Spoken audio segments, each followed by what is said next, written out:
Top quality और consistent performance के लिए सिर्फ सिल्वर पंप नाम याद रखना। सत्ता में। लेकिन अब बात आज के रिमाइंडर की, जिसमें हम उन बैंक ग्राहकों का दर्द दिखाएंगे जिनकी जिंदगी भर की जमा पूंजी अब एक बैंक में फंस गई है। आज का ये रिमाइंडर हर उस बैंक खाता धारक को बहुत ध्यान से देखना चाहिए जो किसी भी बैंक पर आंख मूंद कर भरोसा कर लेता है और उन्हें लगता है कि बैंक में उनका पैसा हमेशा 100% सुरक्षित रहेगा, उनके पैसे पर कोई भी मुसीबत नहीं आ सकती है।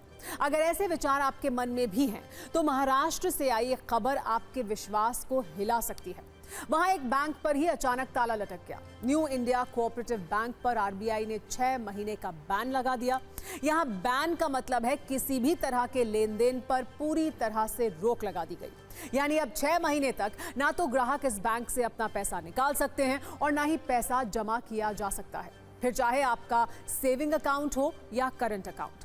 बैंक अब किसी ग्राहक को लोन भी नहीं दे पाएगा। ग्राहकों का कोई पुराना लोन रिन्यू भी नहीं होगा। इस बैन का असर बैंक की 26 शाखाओं पर पड़ा है। सोच कर देखिए, अगर आपके साथ इस तरह की स्थिति हो तो आप पर क्या गुजरेगी। इसे समझने के लिए आपको मुंबई से आई तस्वीरें जरूर देखनी चाहिए। जैसे ही ग्राहकों को बैंक पर बैन का पता चला, बैंक की लगभग सभी ब्रांचों के बाहर लंबी लाइनें लग गई। ग्राहक बैंक के कर्मचारियों के साथ बहस करने लगे। अपनी खून पसीने की कमाई पर ऐसा संकट देखकर कई ग्राहकों की आंखों में आंसू आ गए। किसी ने अपनी बेटी की शादी के लिए पैसे जोड़े थे तो किसी को इलाज के लिए उन पैसों की जरूरत थी, लेकिन किसी को कुछ नहीं मिला। भीड़ बढ़ी तो कई जगहों पर पुलिस तक बुलानी पड़ी। इस बैंक के लॉकर में रखे अपने कीमती सामान को लेकर भी ग्राहकों की चिंता बढ़ गई। हालांकि ग्राहकों को लॉकर एक्सेस की इजाजत दे दी गई। इसके लिए भी भीड़ इतनी ज्यादा हो गई कि पुलिस को कूपन बांटकर बारी बारी से लॉकर खोलने की व्यवस्था करानी पड़ी। कुल मिलाकर ग्राहकों का गुस्सा और हालात दोनों ही आउट ऑफ कंट्रोल नजर आए। स्वाभाविक तौर पर अपनी जिंदगी भर की कमाई पर इस तरह से ताला लग जाए तो किसी को भी गुस्सा आएगा। हालांकि आरबीआई ने न्यू इंडिया कोऑपरेटिव बैंक पर बैन भी ग्राहकों की जमा पूंजी डूबने से बचाने के लिए ही लगाया है। ये बैंक लगातार 2 साल से करोड़ों का नुकसान झेल रहा था। इस कोऑपरेटिव बैंक में भारी अनियमितताओं की जानकारी आरबीआई को मिली थी, जिससे बैंक के लिए वित्तीय संकट खड़ा हो रहा था।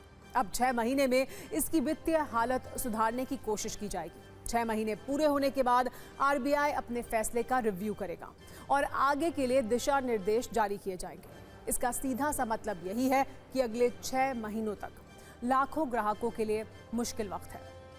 वैसे ये कोई नया बैंक नहीं था। इस बैंक की स्थापना वर्ष 1968 में हुई थी। 1977 में इसका नाम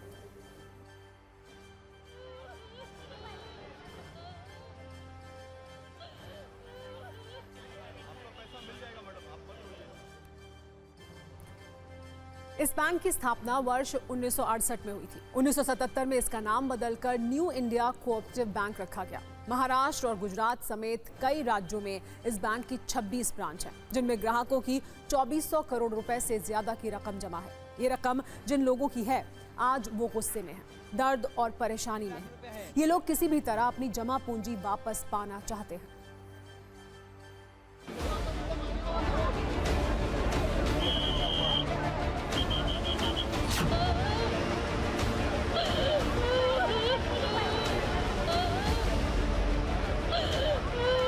यहाँ पर सभी जो ग्राहक हैं, जो अकाउंट होल्डर हैं, इनका यहाँ पर तांता लगा हुआ है। बहुत सारा जो है सदमा इनको लगा हुआ है कि ये न्यू इंडिया कोऑपरेटिव बैंक, जिसमें इनके गाड़ी मेहनत की कमाई का पैसा लगा हुआ था, ये बैंक आखिर कैसे बंद हो रही है। बेटी का पढ़ाई का पैसा दूसरा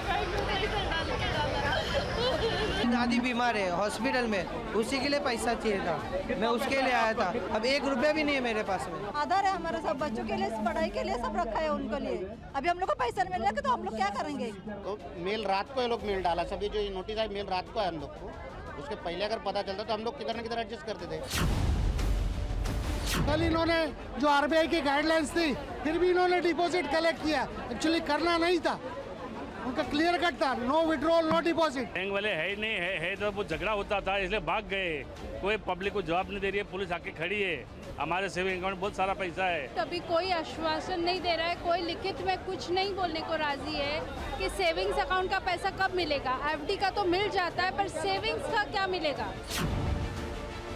लेकिन लोगों का हर महीने का व्यवहार उसके 6 महीना बंद हो जाएगा ना, और क्या गारंटी कि 6 महीने बाद सब अकाउंट रेगुलर हो जाएगा। बिना इंटीमेशन के बैंक बंद करना एकदम गलत है। लोगों का गुस्सा है, नागरिकों कब तक वो लोग अपने आप को डिपेंड रहेंगे।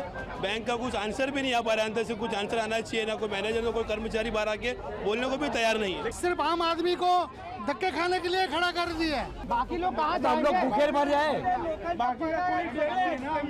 बाकी की जिम्मेदारी कौन लेगा? इसका करंट अकाउंट है, पार्टी को चेक दिया, चेक लिए, क्या करेगा? वहाँ से बाउंस का चार्जेस कौन भरेगा? आप डे टू डे जो भी यहाँ से ही करते हैं वो लोग कहाँ जाएंगे? अगर उनका किसी और बैंक में नहीं है खाता तो वो लोग कैसे करेंगे? बैंक को हम अक्सर सुरक्षित विकल्प मान के चलते हैं और सोचते हैं कि यहाँ हमारा पैसा सुरक्षित रहेगा, लेकिन क्या ये वाकई सच है? अगर न्यू इंडिया कोऑपरेटिव बैंक की तरह किसी बैंक पर बैन लग जाए, कोई बैंक डूब जाए, तो आपका कितना पैसा सुरक्षित है? इसे भी सरल भाषा में समझ लीजिए। नियम के मुताबिक बैंक में किसी भी तरह से जमा आपके पैसों पर सिर्फ 5 लाख रुपए तक ही वापस मिलने की गारंटी रहती है। यानी आप अपने अकाउंट में चाहे कितना भी पैसा जमा करें, अगर बैंक डूब गया तो आपको सिर्फ 5 लाख रुपए तक ही मिलेंगे। अगर इससे ज्यादा पैसा जमा है तो बैंक डूबने की स्थिति में आपका वो पैसा भी डूब जाएगा, भले ही ये पैसा आप सेविंग अकाउंट में रखें या करंट अकाउंट में, या फिर चाहे आपने एफडी ही क्यों ना कराई हो। इन सबको मिलाकर आपको सिर्फ 5 लाख रुपए ही वापस मिलने की गारंटी है। इससे आपको बैंक डिपॉजिट पर रिस्क समझ आ गया होगा। वैसे ये पहली बार नहीं है जब इस तरह से आरबीआई ने किसी बैंक पर बैन लगाया हो। पहले भी कई बैंकों पर प्रतिबंध लगे हैं। ऐसे में समझना भी जरूरी हो जाता है कि एक ग्राहक के तौर पर आप क्या सावधानी बरत सकते हैं। बहुत ज्यादा रकम किसी एक बैंक में जमा ना कराएं। अगर रकम ज्यादा है तो उसे अलग अलग बैंकों में जमा करा सकते हैं। अपना पैसा छोटे और लोकल बैंक में रखने से बचें। इसे पब्लिक सेक्टर बैंकों और बड़े प्राइवेट बैंकों में ही जमा करें। इसकी वजह यह है कि यहाँ कॉर्पोरेट गवर्नेंस का स्तर बेहतर होता है। नियम तो आपको सिर्फ 5 लाख रुपए की ही सुरक्षा देता है, लेकिन इन बातों का अगर आप ध्यान रखेंगे तो आप बहुत बड़े नुकसान से बच सकते हैं। न्यू इंडिया कोऑपरेटिव बैंक पर बैन से ग्राहकों को परेशानी शुरू हुई तो सियासी बयानों की बारिश भी शुरू हो गई। समाजवादी पार्टी के अध्यक्ष अखिलेश यादव ने सवाल उठाया कि अब आम लोगों का पैसा बैंकों में भी सुरक्षित नहीं है। तो वहीं महाराष्ट्र के सीएम ने कहा कि आरबीआई ने बहुत सोच समझकर यह फैसला लिया है।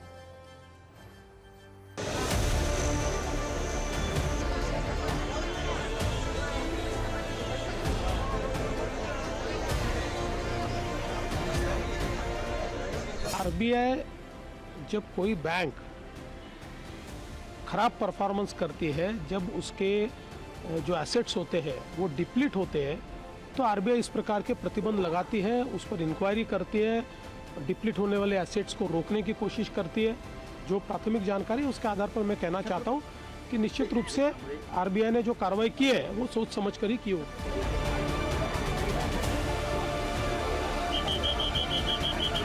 कोऑपरेटिव यूनिवर्सिटी बनने जा रही है और कोऑपरेटिव में मुझे नहीं पता है कि किस कारण वो घटना हुई होगी जहां पर अकाउंट, लेकिन सच्चाई ये है कि आपके पैसे की कीमत नहीं बची है।